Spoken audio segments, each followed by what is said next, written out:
Hello, Razorbacks. This is Mrs. Jackson, the Avid teacher. Let's talk about planning. By now, you've received your school planner, and this is a great tool to help you stay on top of your workload, stay on top of your schedule, make sure you're turning things in on time, meeting your commitments, and a great vehicle to get you to a successful year. So let's explore the planner. I'll give you a few tips on how to maximize its use. This year, our planner is called Kind is the New Cool, because in addition to the calendar and some other reference materials in the planner, there are some character check references and behavior references that can keep you going, keep you energized throughout the year. So I encourage you, as you turn each page, to read the little sayings and read the little tips that are given to you on each page. It'll really recharge your battery in the middle of the long year. Okay, first thing, when you receive your planner, before you do anything else, open it up and write your name and information here so that we can identify this planner as yours. They all look alike, so you want to differentiate, and that starts with your name, your grade level. Instead of homeroom, put your first period teacher in case of an emergency and that information. Right? So if the planner does separate from you, we know, and we find it, we know how to get it back to you. Okay, first tip that I recommend, on the back of this page is blank.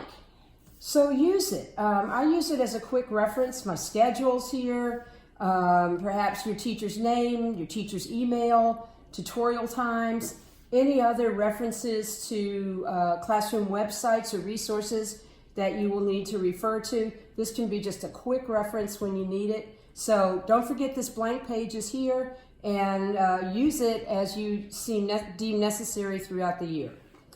Okay, in the front, there are some general references: Star Spangled Banner, Pledge of Allegiance, map of the world, map of North America, test-taking tips, study tips. All of these things are for you to read over, give you some reminders on those skills that you're going to need in every class. Okay, there's also a month at a glance, which you're free to write in as well. You can do some long-range planning with this calendar. All right, if you slide to the back, you will find some subject-specific references. Okay, language arts, parts of speech, punctuation, essay writing, in social studies, parts of the government, list of the presidents, science, periodic table, bone structure, skeletal structure of the human body, math, lots of stuff for math. So I'm going to let you read that over. There's some conversion tables, geometric formulas.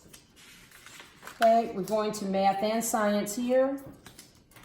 Okay, coming back here on the back, the order of operations, multiplication tables, and year at a glance for the remainder of this year and 2020. Remember, the hard surface creates a nice straight edge if you need it, and you have a ruler here. Here's metric, centimeters, and English, inches. So if you need a ruler or a quick straight edge, use the back of your planner. Okay. When your planner is not in use, it should live happily in your 3-ring binder. You notice you have your holes already punched. If you're not using a 3-ring binder, I recommend you do use a 3-ring binder, but if you're not, make sure that it is in a protected and easy to locate part of your backpack, because you're going to grab this every class period, every day.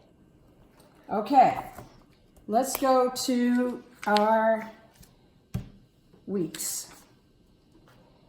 Okay, before you start using this as a daily planner, front load your planner with the important dates for the year.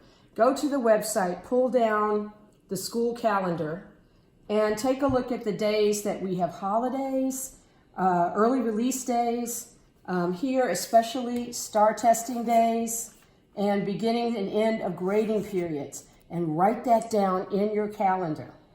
Okay, you can save this calendar somewhere else, but write this down. So as you're planning your week, you know that, oh my gosh, this is the end of the grading period. I still have a paper I need to turn in. You can make plans for that.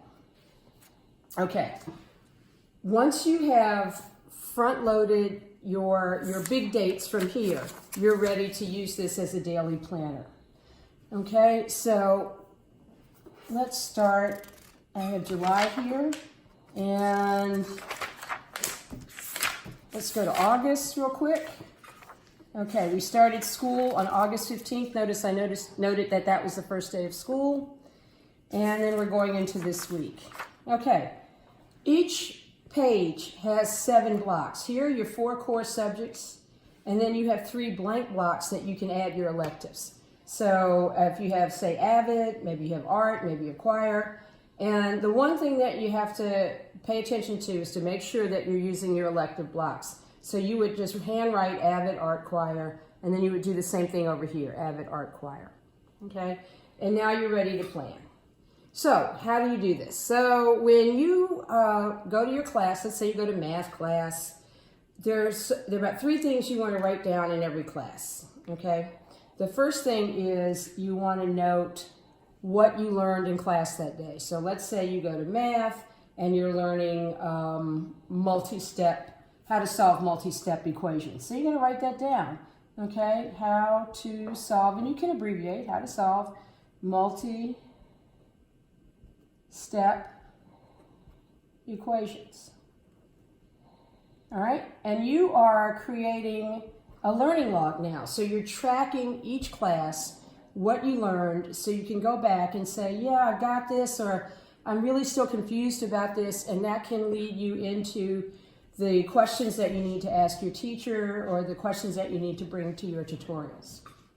Okay, the next thing you want to log is whether or not you were given a homework assignment. So let's say you were given in your math class, you were given 10 questions to do, and those questions were given out as a worksheet.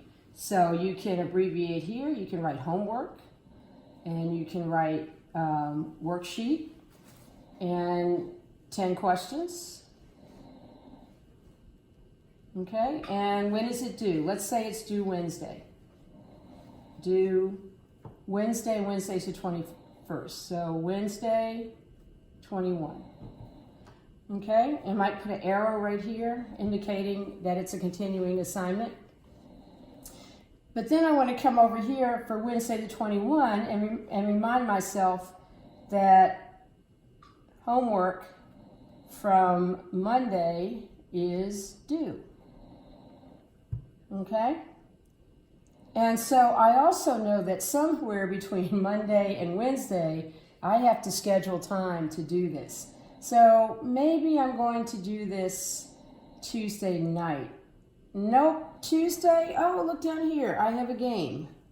Not gonna happen. So I know I need to do this Monday night. So I might make a note that says, do this tonight. Okay, and you might circle it or highlight it so that when you get home and you're checking over the things that you need to do before you turn in for the evening, you know you have these 10 questions to get out of the way. Okay, so you want to log, that's what you want to log for every class. What did you do in class that day? Any homework that you were given, when it was assigned, when it was due. You want to do the same thing for tests. Let's say, let's come down here to social studies. And let's say on Monday you were introduced to the 5 themes of geography. Okay, and the teacher told you right away that there was going to be a quiz on that on Friday. So you're going to come all the way over here to Friday, social studies, and you're going to write quiz. 5 themes of geography. All right, and do the same thing. When are you going to study? You have between Monday and Friday to study. Well, you know Tuesday night is out because you have a game. So you're going to find some time to study. And I think I'm going to study, for this quiz on Wednesday. So I'm going to note right here, study for quiz Friday. And maybe I'll pick it up again on Thursday just to really make sure I have it committed to memory and I'm ready to go. Study for quiz Friday. Okay? And again, I might circle that or highlight it just to remind myself on those evenings that I need to take care of that before I turn in so that I'm ready on Friday for the quiz on the 5 themes, and I'm not cramming and I'm not nervous and I'm not stressed out that I don't understand all of the concepts that were taught because I didn't review them. Okay? Remember down here to put your after-school commitments because that affects when you study. So if you have a game on Tuesday or, practice on Wednesday, all right, you have to build time around those commitments to study. Remember, study is the priority. And if you're having trouble, you can always talk to your teacher or any of the faculty, and we can try to provide help for you in managing your time. Okay? A couple other things. You have goal setting up here. You can set your weekly or long-term goals. You have a calendar reference here, so you always know what week of the month you're in. And then you have your study tip here, and your character lesson would be over here. And also, there's a little conduct check here. I don't know if you notice every day there's a conduct check. So if you are working on maximizing good behavior in class, you can do a self-grade right there if you would like. Okay, good luck with these planners. Again, check with your teachers, ask your teachers for help. Reach out to me, Mrs. Jackson, the Avid teacher. I'll be glad to sit down with you and help you work out any issues you're having. But if you can maximize the use of this planner, you're maximizing the use of your planning time. I guarantee it, you'll be less stressed, your grades will go up. It's a win-win. All right, good luck, Razorbacks. Game on and level up.